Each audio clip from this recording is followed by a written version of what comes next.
اعوذ باللہ من الشیطان الرجیم بسم اللہ الرحمن الرحیم سبح اسم ربك الأعلى الذي خلق فسوى والذي قدر فهدى والذي أخرج المرعى فجعله غثاء أحوى سنقرئك فلا تنسى إلا ما شاء الله إنه يعلم الجهر وما يخفى ونيسرك لليسرى فذكر إن نفعت الذكرى سيذكر من يخشى ويتجنبها الأشقى الذي يصلى النار الكبرى ثم لا يموت فيها ولا يحيا قد أفلح من تزكى وذكر اسم ربه فصلى بل تؤثرون الحياة الدنيا والآخرة خير وأبقى إن هذا لفي الصحف الأولى صحف إبراهيم وموسى صدق اللہ العظیم. سبح اسم ربک الاعلی، یہ سورۃ الاعلی ہے، مکہ مکرمہ میں نازل ہوئی. اس کے اندر آخرت کا تصور، انسانوں کو وعظ و نصیحت اور اللہ سے ملاقات کے بارے میں بہت وضاحت کے ساتھ بات کی گئی ہے. سب سے پہلی شروعات حضور پاک صلی اللہ علیہ وسلم کو یہ حکم ہو رہا ہے، سبح اسم ربک الاعلی. اے نبی، آپ اپنے پروردگار کے جو بلند مرتبے والا ہے اس کے نام کی تسبیح پاکی بیان کیجیے. الذی خلق فسوى، جس نے ہر چیز کو پیدا کیا اور اس کو مناسب بنایا، درست کیا. والذی قدر فہدى، اور اس نے ہر چیز کو ایک اندازے کے مطابق سانچے میں ڈھالا اور ہدایت کا راستہ دکھلایا. والذی اخرج المرعى، اور جس نے چارہ زمین سے پیدا کیا. فجعلہ غثاء احوى، اور اسی کو سیاہ کوڑا کرکٹ بنا دیتا ہے. وہ پیدا بھی وہی کرتا ہے زمین سے، غلے، اناج، پیڑ پودے، چارے، ہر چیز کو وہ پیدا کرتا ہے. اور پھر ایک وقت ایسا بھی آتا ہے جب اس کو سیاہ کوڑا کرکٹ بیکار بنا دیتا ہے. سنقرئک فلا تنسى، محبوب کی طرف اشارہ ہے کہ ہم آپ کو ایسا پڑھا دیں گے کہ آپ کبھی نہیں بھولیں گے. یعنی ایسی تعلیم آپ کو عطا کریں گے، اس کو ازبر کرا دیں گے، ذہن و دماغ میں اتار دیں گے، بیٹھا دیں گے کہ کبھی آپ اس کو بھول نہیں سکیں گے. الا ما شاء اللہ، مگر جو اللہ چاہے، جتنا اللہ چاہے.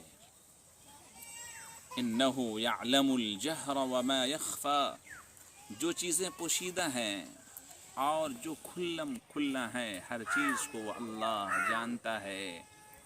وَنُيَسِّرُكَ لِلْيُسْرَى، ہم آپ کے لیے آسانیاں ہی پیدا کریں گے.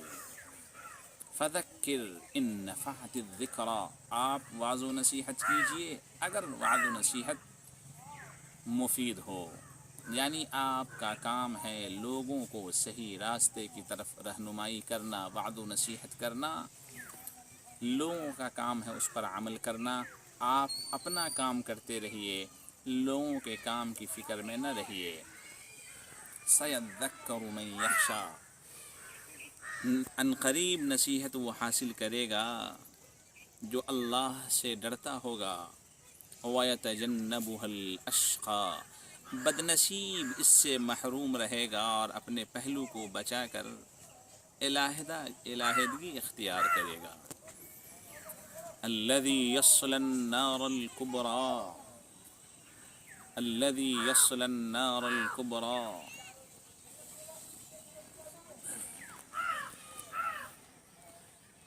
وہ بدنصیب بڑی آگ میں داخل ہوگا. ثم لا يموت فيها ولا يحيا، پھر اس میں نہ وہ جیے گا نہ وہ مرے گا، موت بھی نہیں زندگی بھی نہیں، بیچ کا راستہ ہے. قد افلح من تزکا وذکر اسم ربہ فصلی، کامیاب ہو گیا، بامراد ہو گیا وہ شخص جس نے اپنے آپ کو پاک صاف کر لیا، نیک متقی بنا لیا اور اپنے پروردگار کے نام کو یاد کیا اور اس کی پاکی تسبیح بیان کی. فصلی، اور نماز ادا کرتا رہا.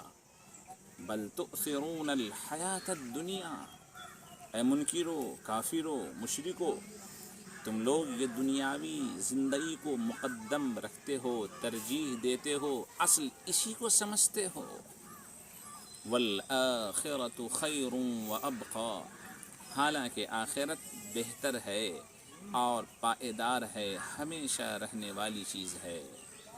ان ھذا لفی الصحف الاولی، یہ باتیں پہلے صحیفوں میں بھی بیان کی گئی ہیں.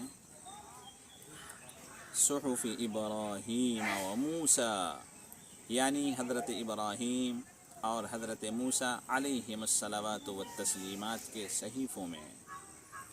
یعنی یہ جو چیزیں بتائی جا رہی ہیں محمد الرسول اللہ صلی اللہ علیہ وآلہ وسلم کے ذریعے سے، اے کفار و مشرکین یہ مت سمجھنا کہ یہ باتیں کوئی نئی ہیں، بلکہ آسمانی صحیفے جو اتارے گئے اور جو آسمانی کتابیں توریت و انجیل و زبور اتاری گئی، ان تمام کتابوں میں، صحیفوں میں اس طرح کے مضامین، ٹاپکس کے اوپر گفتگو کی گئی ہے، بتائے گئے ہیں. یہ ساری چیزیں کبھی تفصیل کے ساتھ، کبھی خوب ایکسپلین کر کے، اور کبھی بریف میں یہ چیزیں بتائی گئی ہیں.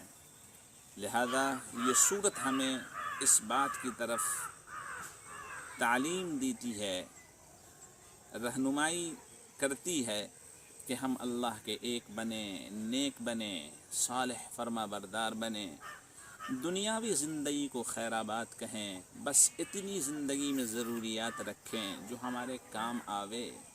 اللہ سے اپنے تعلقات کو مضبوط اور استوار کریں، طاقتور بنائیں.